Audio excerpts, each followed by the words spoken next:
Hello, and welcome back to EasyRoboTech. In the previous video, we covered how to download, install, and license the Salto Access Control software. In this video, we'll dive into further configurations for both the software and hardware. Without further ado, let's get started. Once you log into the software's web interface, you'll see multiple options. Although first, we'll connect the access card encoding reader to the computer using a USB cable. After that, click on the Read Key option. When you do this, a warning pop-up will appear stating that the selected encoder is not initialized. To initialize it, press the Clear button on the encoder, then click Initialize. Let me show you how to do this. On the underside of the encoder, you'll find a button. Press that button and then click Initialize in the software, as you can see on the screen.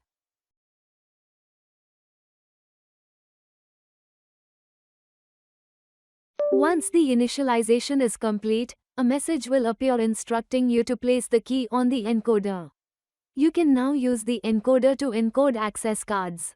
However, if no card is placed, you'll see an error message indicating no key detected. We'll encode the card later in the video. Next, let's see how to add doors. From the home screen, click on the Doors option. When the Doors window appears, you'll notice no doors have been added yet. To add a new door, click the Add button at the bottom of the screen. Then, enter the door name, a description, and select the connection type as either offline or online. Since I have a door without physical connectivity, so I'll select offline.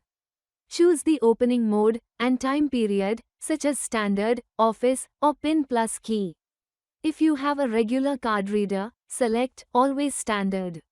For readers with keypads, select the appropriate option. Next, set the opening time, which defaults to 6 seconds. Then select a calendar. Calendar 00 is set to 24/7. Meaning, always. You can skip the door options unless you need anti-passback, which is used when you have both an entry and exit reader. Since I have only an entry reader, and RAX for exit, so I'll skip this. Advanced options are for controllers, which we'll cover in upcoming videos. Once everything is set, click Save. Once you save the door, you'll notice a warning at the top right corner saying Update required. This means the hardware is not yet configured or updated with these settings. We'll see how to update or configure these settings to hardware further in this video, so for now, you can ignore it. On the left side, you'll find other options such as users, access levels, zones, and automatic outputs. These options allow you to assign users, access levels, and zones to the doors. However, since we haven't configured those settings yet, you won't see any information under these sections, as shown on the screen. Since we're just starting the configuration process, we will discuss these topics further as we progress in the video. If you're working on an existing project, you can assign these settings directly from here. For now, let's move on. You can add multiple doors using this method. For example, I've added 3 doors, and they now appear in the list. Let's move on to user access levels.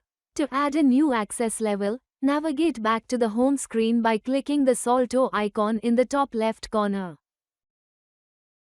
Then click on User Access Levels, where you'll see no access levels added yet. Click the Add button at the bottom of the screen, enter a name and description for the access level, and click Save.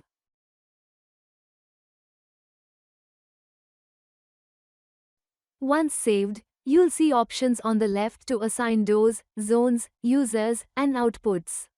Although you can assign doors and users directly here, but I'll show you an alternative method later. Let me add more user access levels now, before moving on to zones.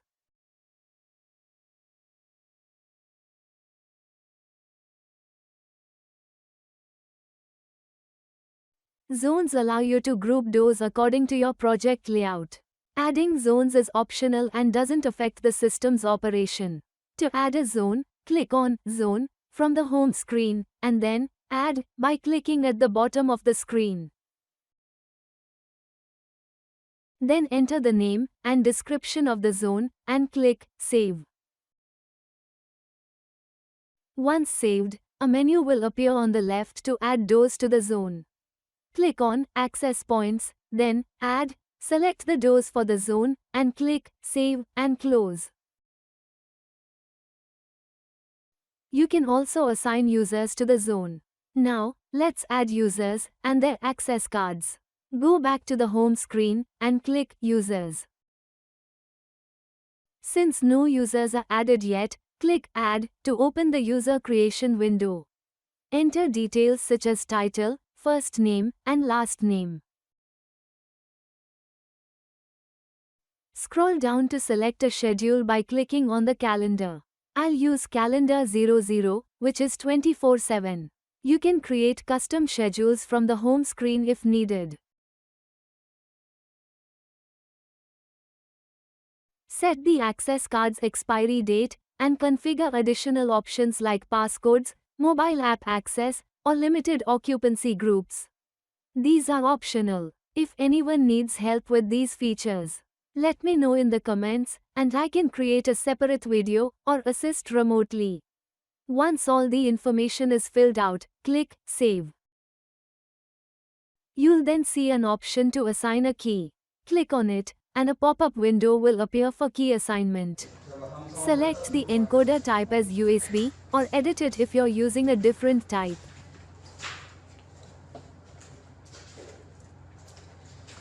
Then click Read Key. Then you will observe, on the reader, the green LED will start blinking. Place the access card on the reader. Once it's read, a message will confirm the operation was successful.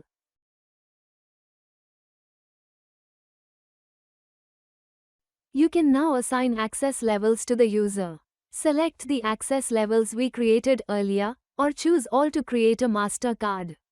Click OK, and move to door assignments by clicking Access Points. I'll select all doors in the list as always accessible for this project. You can also assign zones and outputs if required.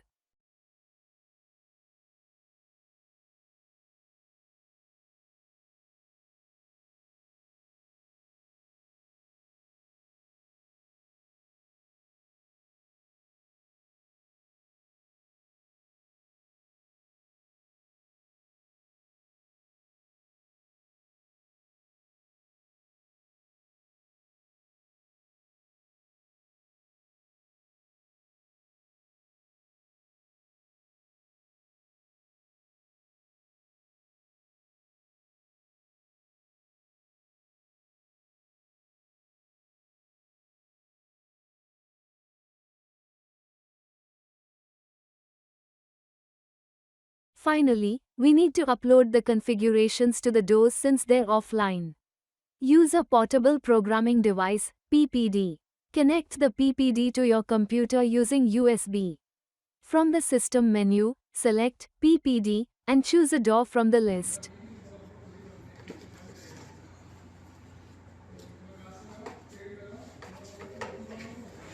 Select Initialize Access Point from the left menu, then click Download. Wait for the download to complete and click OK. When you see the success message,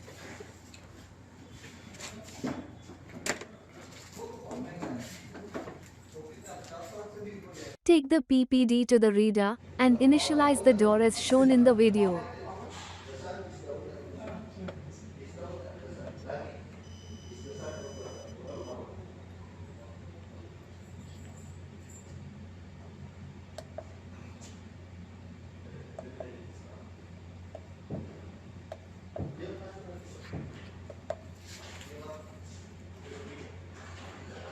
Once initialized, the doors will be accessible with the configured cards. Reconnect the PPD to the computer to verify updates. Go to the System menu and click PPD. Updated doors will display their battery levels, indicating successful data transfer. From the home screen, you can see which doors are updated and which are pending. I hope this video helps you understand the complete configuration of the Salto Access Control system. In the next video, we'll cover online door configurations using controllers and elevator or lift configurations. Thank you for watching. Don't forget to like and subscribe to our channel for more tech-related videos.